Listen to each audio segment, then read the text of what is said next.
नमस्कार और हमारे चैनल में आपका स्वागत है। आज हम एक ऐसे देवता की कहानी जानेंगे जो हिंदू धर्म के सबसे महत्वपूर्ण और रहस्यमय देवताओं में से एक हैं, भगवान शिव। भगवान शिव को देवों के देव महादेव भी कहा जाता है। वे त्रिदेवों ब्रह्मा, विष्णु और महेश में से एक हैं और उन्हें संहार का देवता माना जाता है।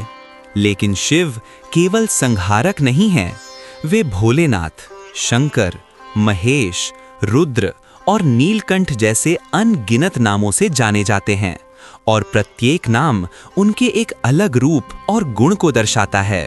भगवान शिव की उत्पत्ति को लेकर कई पौराणिक कथाएं प्रचलित हैं। विष्णु पुराण के अनुसार भगवान शिव भगवान विष्णु के माथे के तेज से उत्पन्न हुए थे। एक और कथा के अनुसार जब ब्रह्मा जी को सृष्टि की रचना के लिए एक बालक की आवश्यकता थी तो उन्होंने तपस्या की और उनकी गोद में रोते हुए बालक शिव प्रकट हुए।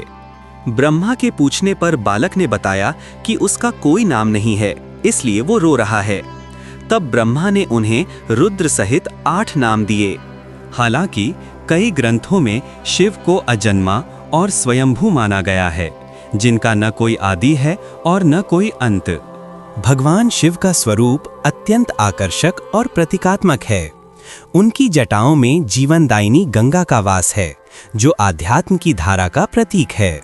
उनके मस्तक पर अर्धचंद्र सुशोभित है, जो समय का प्रतीक माना जाता है। उनके 3 नेत्र हैं। तीसरा नेत्र ज्ञान और विवेक का प्रतीक है, जो अज्ञानता को नष्ट कर देता है। उनके गले में सर्प सजगता, पुनर्जन्म और अमरत्व को दर्शाता है। हाथों में त्रिशूल और डमरू धारण किए हुए शिव का वाहन नन्ही बैल है, जो धर्म, शक्ति और प्रतीका का प्रतीक है। वे अपने शरीर पर भस्म लगाते हैं, जो जगत की निस्सारता का बोध कराती है। भगवान शिव का निवास स्थान पवित्र कैलाश पर्वत माना जाता है। वे अपनी पत्नी देवी पार्वती के साथ वहां निवास करते हैं, जो सती का पुनर्जन्म है।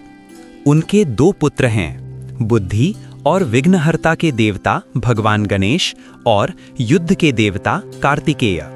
उनकी पुत्रियों में अशोक सुंदरी, ज्योति और मनसा देवी का उल्लेख मिलता है। शिव का परिवार इस बात का अद्भुत उदाहरण है कि कैसे विभिन्न प्रकृतियों के लोग एक साथ सद्भाव से रह सकते हैं। हिंदू धर्म में भगवान शिव का अत्यंत महत्वपूर्ण स्थान है। वे सृष्टि की उत्पत्ति, स्थिति और संहार के अधिपति हैं। उन्हें आदि योगी यानी पहला योगी भी माना जाता है और वे योग, ध्यान और कला के संरक्षक देवता हैं। शिव की पूजा शिवलिंग और मूर्ति दोनों रूपों में की जाती है। महाशिवरात्रि और श्रावण मास भगवान शिव से जुड़े प्रमुख त्योहार हैं। महाशिवरात्रि को शिव और पार्वती के विवाह के उत्सव के रूप में मनाया जाता है। इस दिन भक्त व्रत रखते हैं, रात्रि जागरण करते हैं और पूरी श्रद्धा से शिव की आराधना करते हैं। सावन का महीना भी शिव पूजा के लिए विशेष रूप से पवित्र माना जाता है। भगवान शिव केवल एक देवता नहीं है, बल्कि एक चेतना है, एक शक्ति है जो इस पूरे ब्रह्मांड में व्याप्त है। वे विनाशक भी हैं और रक्षक भी, वैरागी भी हैं और गृहस्थ भी।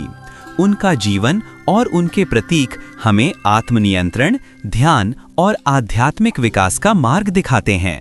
हमें उम्मीद है कि भगवान शिव पर आधारित ये कहानी आपको जानकारीपूर्ण और दिलचस्प लगी होगी। यदि आपके कोई प्रश्न या सुझाव हैं तो कृपया नीचे टिप्पणी करें। हमारे चैनल को सब्सक्राइब करना न भूलें। धन्यवाद।